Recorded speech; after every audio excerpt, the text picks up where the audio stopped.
दोस्तों, मोदी जी ने डुबकी क्या लगाई लक्षद्वीप में। मालदीव तो चंपू बन गया। मालदीव सरकार के हाथ पैर फूले हुए हैं। चाइना भी बहती गंगा में हाथ सेक रहा है, उनकी मदद के लिए आगे आ रहा है। कुछ भी हो जाए, 5 लाख की आबादी वाले मालदीव का जब 50 करोड़ इंडियन ने बॉयकॉट मालदीव कर दिया तो मालदीव का क्या ही होगा। लक्षद्वीप के सपोर्ट में आने वाले लोगों की लाइन लग गई है। सबसे पहले आए रतन टाटा, जिन्होंने अनाउंस किया कि मालदीव पर 2 ताज होटल बनेंगे। वाह वाह वाह। उसके बाद सामने आया इजराइल, जिसने यहाँ पर खारे पानी को साफ करने के लिए सेलाइन वाटर प्लांट लगाने की भी पेशकश कर दी है। वाह वाह वाह।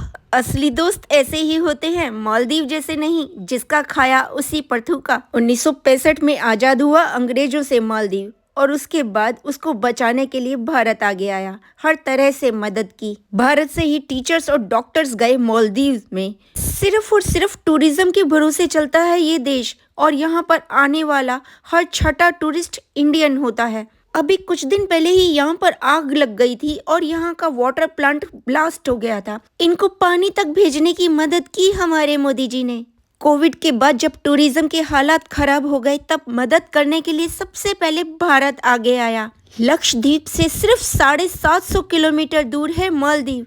मदद के नाम पर पैसा उस पर फूकने की जगह अगर अपने देश पर लगाया होता तो ये एहसान फरोशी तो ना होती। मालदीव पर मोदी जी के जाने से बहुत सारी तस्वीरें साफ हो गई। दोस्त की फितरत का पता लग गया, और ये भी पता लगा कि अपने देश को ही आगे बढ़ाया जाए। दोस्त और दुश्मन की पहचान भी ऐसे बुरे वक्त में हो गई। और सबसे बड़ा फायदा ये हुआ कि लक्षद्वीप के रूप में एक छिपा हुआ खजाना हमारे हाथ लग गया। दोस्तों, लक्षद्वीप भारत की सबसे छोटी यूनियन टेरिटरी है। लक्षद्वीप का मतलब है लक्षद्वीप, यानी कि लाख द्वीपों का समूह, जिसमें से अभी बहुत सारे पानी में डूब गए हैं। सिर्फ 36 द्वीप ऐसे हैं जो बाहर हैं, और उसमें से 10 पर ही लोग रहते हैं। अगर किसी भारतीय को लक्षद्वीप घूमने जाना है तो उसके लिए उसे सबसे पहले कोचीन जाना होगा, क्योंकि कोचीन से आगाती द्वीप तक के लिए सीधी फ्लाइट चलती है, जिसका किराया 5 से 6 हज़ार के बीच में होता है, और ये किराया लगभग इतना ही रहता है सारे साल। 1.5 से 2 घंटे की फ्लाइट है, और आप आराम से 10 साढ़े 10 बजे लक्षद्वीप पहुंच जाएंगे अगर आप कोचीन से जाते हैं तो। नहीं तो आप शिप से भी जा सकते हैं और लग्जरी क्रूज पर भी जा सकते हैं, जो कि कोचीन से बहुत सारे चलते हैं। इसमें 14 से 18 घंटे का समय लगता है। अगर आप क्रूज पे घूमने के शौकीन हैं तो आपको जरूर इस पे जाना चाहिए। लक्षद्वीप जाने के लिए एक परमिट लेना पड़ता है, जो कि आप ऑनलाइन ले सकते हैं। 1 से 2 दिन में ये परमिट आपको आसानी से मिल जाता है। लक्षद्वीप बेहद खूबसूरत टापू है, अनटच्ड है, और मालदीव से किसी भी तरीके से कम नहीं है। अगर आपको वाटर स्पोर्ट्स पसंद है तो यहाँ पर सभी तरीके की स्पोर्ट्स एक्टिविटी होती हैं। अगर आपको स्विमिंग नहीं आती है तो यहाँ पर आप ग्लास बोट में बैठ जाइए, जिसमें कि बिल्कुल नीचे सब कुछ दिखाई देता है। यहाँ का रेत सफ़ेद है, इसलिए समुद्र एकदम नीला दिखाई पड़ता है। यहाँ पर सूरज बहुत तेज चमकता है, जिससे पानी एकदम नीले रंग का चमकता है। और सबसे बड़ी बात, यहाँ पर बहुत कम लोग रहते हैं, तो पानी बहुत ज़्यादा साफ़ है। एकदम नीला समुंदर दूर दूर तक दिखाई देता है, और उसमें आपको, अगर आप शीशे की बोट में घूमेंगे तो नीचे का सब कुछ दिखाई देगा। आपको कछुए और मछलियाँ तैरती हुई नज़र आएंगी। एक अलग ही दुनिया नज़र आएगी। इसके अलावा आप स्पीड बोट और स्नॉर्कलिंग के भी मज़े ले सकते हैं। कायाकिंग भी यहाँ पर होती है, और बहुत सारी वाटर स्पोर्ट्स एक्टिविटीज़ होती हैं। जब आपका प्लेन अगाती द्वीप पर उतरता है तो अगाती द्वीप सिर्फ 3.8 किलोमीटर का उसका क्षेत्रफल है, यानी कि बहुत ही छोटा सा द्वीप है और बेहद खूबसूरत। आप वहाँ पर एक बाइक किराए पर लेकर भी घूम सकते हैं, और 3 से 4 किलोमीटर के द्वीप को पैदल भी घूम सकते हैं।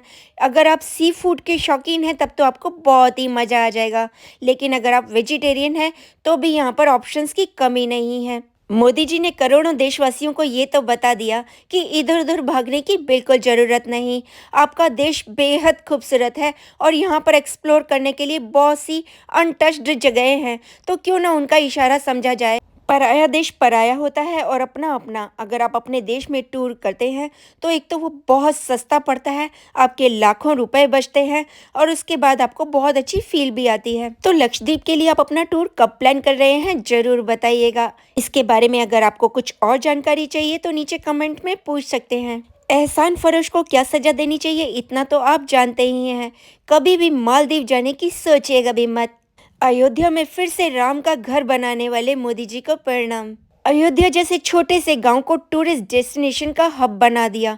देश हो या विदेश, हर कोई अयोध्या जाना चाहता है। इसी तरह मोदी जी के पांव जहां पर भी पड़ रहे हैं, देश के बहुत सारे रूप और रंग निखर कर आ रहे हैं। मैं पूरी दुनिया घूमी हूँ। टूरिज्म के बेस पर बहुत सारे कंट्रीज बहुत आगे जा रहे हैं, बहुत पैसा कमा रहे हैं। ये शायद अब हमारी गवर्नमेंट को समझ में आ गया है। टूरिज्म के बेस पर हम कहीं का कहीं पहुंच सकते हैं, क्योंकि हमारे पास लक्षद्वीप जैसे बहुत सारे छिपे हुए गहने हैं। इन गहनों की परख जौहरी की तरह आपको करनी है। इन्हें ढूंढना है, चमकाना है, निखारना है, खुद वहां पर जाना है, उसका प्रचार और प्रसार करना है, दुनिया को आमंत्रित करना है और फिर पैसा कूटना है। भारत को वापस सोने की चिड़िया बनाना है।